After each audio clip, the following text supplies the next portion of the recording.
बढ़िया जी मंच बजी पूजा पाठ में ध्यान होला कौन माई के जता रुआ मानी ले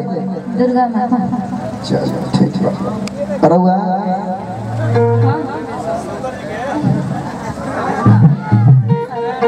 आप किन भगवान को सबसे ज्यादा श्रद्धा रखती हैं? माँ बाप। क्या बात है, थोड़ा जबरदस्त ताली हो गई चाहिए। चारों धाम रुआ घूम जाए जौन हम मुंह से निकलवाओ चाहने आज हम सोचले नहीं लेकिन वो कहता चारों धाम घूम गए अब माई बाप को चरण ना छुनी तो कोनो धाम मिले कोनो फायदा है बाजी बा अब जा करो काली माई के मंदिर में देखा माई है शिकायत नहीं करनी माई तो माई है लेकिन काली माई के दर्शन करे खातिर 12 घंटा पहले ही से तपस्या में लागल बड़ा कि तनी मनी बढ़ब हाथा फिर तनी मनी हाथा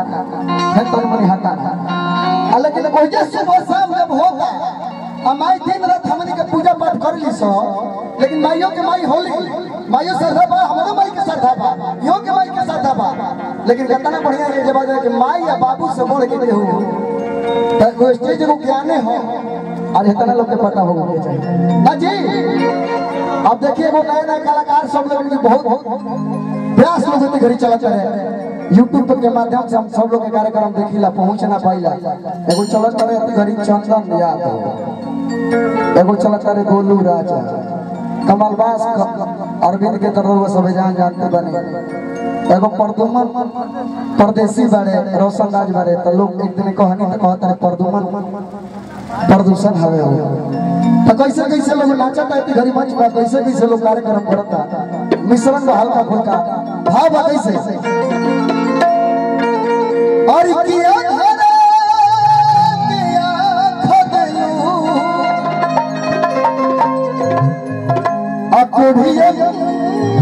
के काला अपाछिन के पुत्र देलू निर्धन के माया प्रति घड़ी चला कर चंदन यादव के बड़ा नाम होता है कहियो हमनियों के भेंट हुई भैया से सीखे के मिली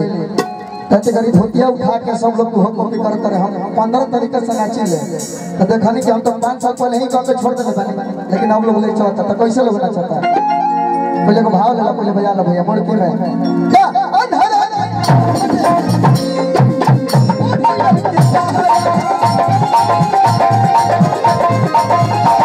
ये भाव हां एगो चलो तारे गोलू राजा ऊपर भाव लागी कैसे भैया एक जगह भेंट भाई तो कैसे कहत रहले चंदन याद होइले काहे गड़गड़ाए लागल भाई छुओ तर काहे खाते हेलो छुओ कहले अंधारा सिस्टम में अच्छा लगी ताली बाजी हो कैसे ना चलेला कहते घरे पहले ही लोग छोड़ देले बने लेकिन जोन टेस्ट बताई चले कैसे बच्ची तक देख को ना आओ अंधारा किया पूरी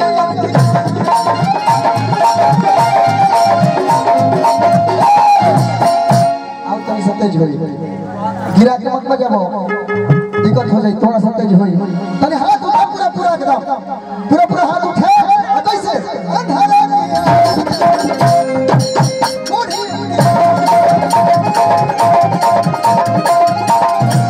अरे कहते तो तेजस बजे तारा आ कहते तो पैसेंजर बजे तारा तो मीडियम में रखा है कैसे बजेगा कि अंधारा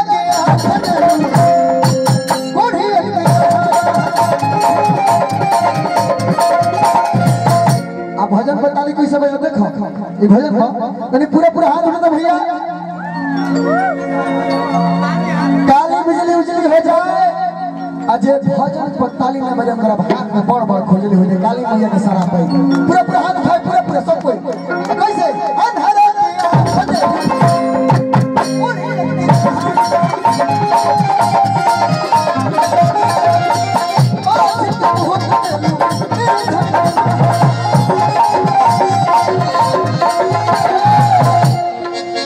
अच्छा मान के चलो माई बाबू कहे लगे हो लेकिन तू पूजा कर जेबो तो कैसे जेबो तुम से दिखाओ तब क्या कहने बा ये मान लीजिए इसमें ये है नया कोटेशन है कब क्या मनोराज बोल देता है हम दिल्ली में मुझे बहाल ना के देख ले तो कैसे करबो तनी पूजा करके देखई हो अच्छा ठीक कैसे करोगे थोड़ा सा पूजा करके देखइए दो संस्कारी के लगतिया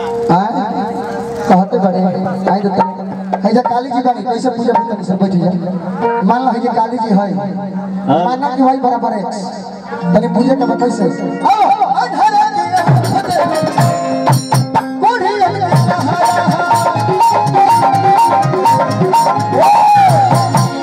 पगली तुम नाच नाच मुस्कुरा मुस्कुरा के मांगोगे बढ़िया से मांगो मांगना है तो तनी से मांगो वियोग रस होके के चाहिए तो मुस्कुरा कर आओ तनी से बढ़िया से मांगो आओ अंधेरा किया बूढ़ी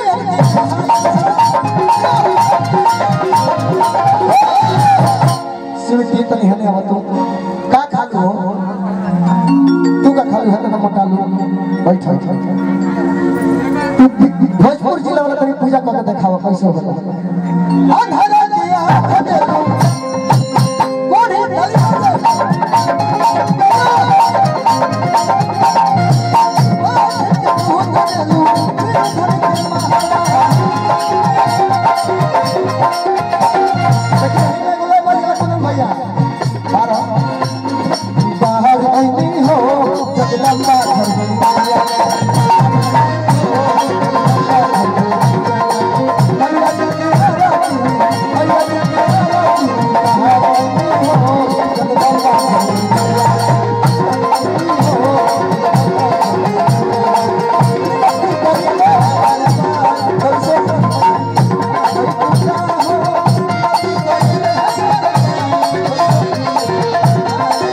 विनती करिए